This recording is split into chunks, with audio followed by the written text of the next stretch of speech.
علیکم ورحمۃ اللہ وبرکاتہ۔ گریڈ 10 کیا حال ہے آپ کا؟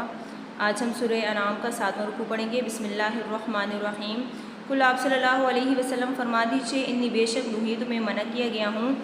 ان یہ کہ آپ میں عبادت کروں الذین ان لوگوں کی تدعون جنہیں تم پوچھتے ہو من دون اللہ اللہ کے سوا۔ کل آپ صلی اللہ علیہ وسلم فرما دیجیے لا اتبع میں تو پیروی نہیں کروں گا اہواءکم تمہاری خواہشات کی قد تحقیق یا اگر زللتو میں گمراہ ہو جاؤں اذن تو یقیناً اس وقت وما نہیں انا میں ہوں گا من المہتدین ہدایت پانے والوں میں سے۔ کل آپ صلی اللہ علیہ وسلم فرما دیجیے انی بے شک علی بینۃ میں ایک واضح دلیل پر ہوں من ربی اپنے رب کی طرف سے وکذبتم اور تم نے جھٹلا دیا بھی اسے ما عندی نہیں ہے میرے پاس ما تستعجلون بھی جس کی تم جلدی کرتے ہو ان الحکم اور حکم کا اختیار نہیں ہے الا مگر للہ اللہ کے پاس یقص وہ بیان فرماتا ہے الحق کا حق کو۔ اب یہاں پر یہ جو یقص لفظ میں نے پڑھا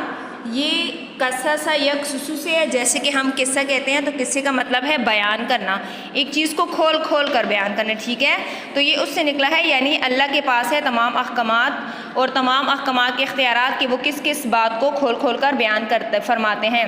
وہ اور وہ خیر بہترین ہے الفاصلین فیصلہ کرنے والا۔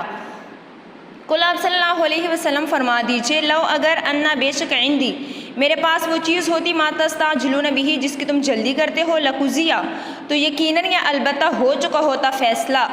ہوتا الامر فیصلہ بینی میرے درمیان و بینکم اور تمہارے درمیان۔ واللہ اور اللہ پاک عالم خوب جانتا ہے بالظالمین ظالموں کو۔ وعندہ اور اسی کے پاس ہے یعنی اللہ پاک کے پاس ہے مفاتیح چابیاں کنجیاں الغیب غیب کی لا یعلمها نہیں جانتا اس کو الا مگر ہوا وہی، یعنی غیب کا علم صرف اللہ کے پاس ہے، اللہ کے علاوہ کسی کے پاس بھی نہیں ہے۔ اب یہ جو لفظ مفاتیح ہے، ٹھیک ہے، یہ مفتح سے ہے۔ اب اگر یہاں پر میم کے زبر کے ساتھ ہو، ٹھیک ہے، مفاتیح جمع ہے اس کا واحد، اگر مفتح ہو میم کے زبر کے ساتھ تو اس سے مراد ہوتا ہے خزانے، اگر مفتح ہو میم کے زیر کے ساتھ تو اس سے مراد ہے کنجیاں یا چابیاں کیز، ٹھیک ہے؟ تو یہاں پر اللہ پاک فرما رہے ہیں کہ غیب کا جو علم ہے وہ سارے کا سارا میرے پاس ہے، میرے علاوہ کوئی بھی غیب کے علم کو نہیں جانتا۔ اب غیب کہتے کسے ہیں؟ غیب ان چیزوں کو کہتے ہیں جو موجود نہ ہوں یا جو موجود ہوں لیکن اس کی حکمت کسی کو نہ پتہ ہو۔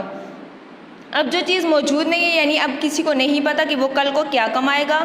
اب کسی کو یہ بھی نہیں پتہ کہ وہ کون سی زمین میں کب کتنی سانسیں لے کر کتنی زندگی گزار کر کتنی عمر گزار کر مرے گا، اور اس کے علاوہ وہ چیز جو موجود ہیں لیکن اس کے بارے میں یقینی طور پر معلوم نہیں ہے یا اس کا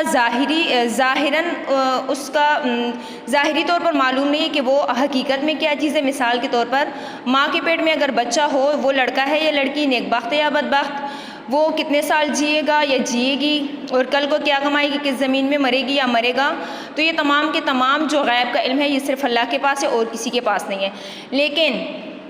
اگر کوئی یہ سوال کرے کہ علم نجوم یعنی ستاروں کو دیکھ کر ستاروں کا حساب کر کے جو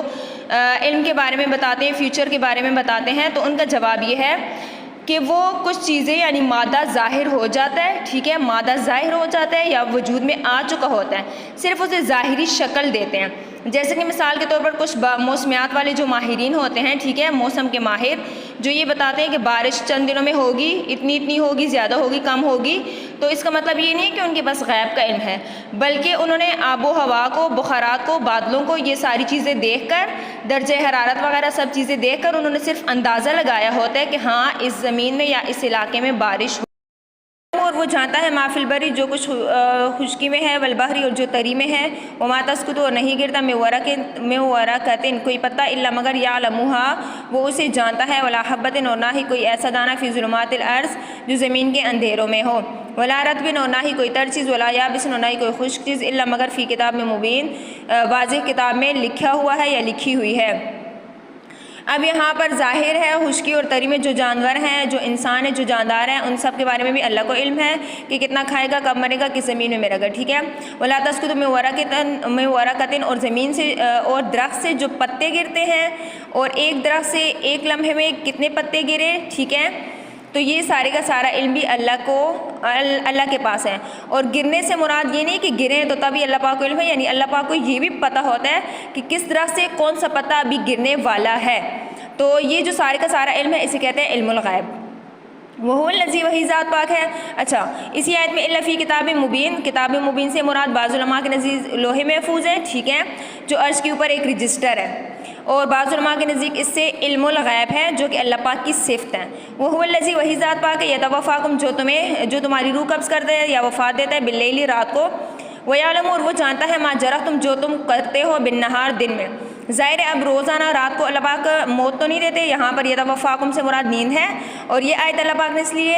نازل کر کے ہمیں عبرت حاصل کرنے کے لیے اس میں درس دیا ہے کہ کیسے میں روزانہ تمہاری روح قبض کر لیتا ہوں اور پھر دوبارہ روح کو لوٹا دیتا ہوں، جس کی وجہ سے تم صبح اٹھتے ہو۔ تو اس کے بارے میں ایک حدیث مبارکہ بھی ہے کہ نبی علیہ السلام نے فرمایا کہ نیند کو موت کا بھائی کہا گیا ہے، اور بعض ایسے اقوال ہیں کہ نیند کو موت کی بہن کہا گیا ہے۔ ثم پھر یا پاسوں کو موت میں دوبارہ زندہ اٹھا دیتا ہے، فیہ، اس میں، یعنی دن میں، لیقضا، تاکہ پوری کر دی جائے، اجل مسمى، تمہاری مقررہ مدت، یعنی روزانہ یہ جو ہمیں نیند دی جاتی ہے اور پھر ہم دوبارہ زندہ اٹھ جاتے ہیں، تو اس سے مراد یہ کہ ہماری سانسیں کم ہو رہی ہوتی ہیں، ہماری عمر گھٹ رہی ہوتی ہے، کم ہو رہی ہوتی ہے، تو اللہ پاک فرماتے ہیں کہ میں اس لیے کرتا ہوں کہ روح کو قبض کر لیتا ہوں، تمہیں نیند دیتا ہوں، پھر تمہاری طرف روح کو دوبارہ لوٹا دیتا ہوں تاکہ تمہیں تمہاری مقررہ مدت تک پہنچا سکوں۔ یعنی اگر 60 سال کی عمر ہے تو 60 سال کی عمر میں وفات، 70 سال کی عمر لکھی ہوئی ہے تو 70 سال کی عمر میں وفات، یعنی ایک ایک سانس ہمارا کم ہوتا جاتا ہے تو ہماری مدت جو ہے وہ پوری ہونے کے قریب ہوتی ہے۔ ثم پھر الیہ، اسی کی طرف، مرجعکم، تم نے واپس جانا ہے، ثم ینبئکم، پھر وہ تمہیں بتائے گا، بما کنتم تعملون، جو کچھ تم کیا کرتے تھے۔ آج کا رکوع انتہائی ایزی تھا، آسان تھا، ٹھیک ہے، اس میں صرف وعندہ مفاتیح الغیب اس کی تشریح یاد کرنی ہے، ولا تسقط من ورقۃ الا یعلمها اس کی، ولا حبۃ فی ظلمات الارض اور اس کی، اور اگلی جو ہے تو وہ الذی یتوفاکم باللیل، روزانہ رات کو جو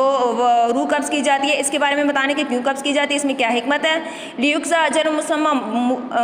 مقررہ مدت پوری کر دی جائے، اس سے کیا مراد ہے، صرف یہ تشریح یاد کرنی ہے۔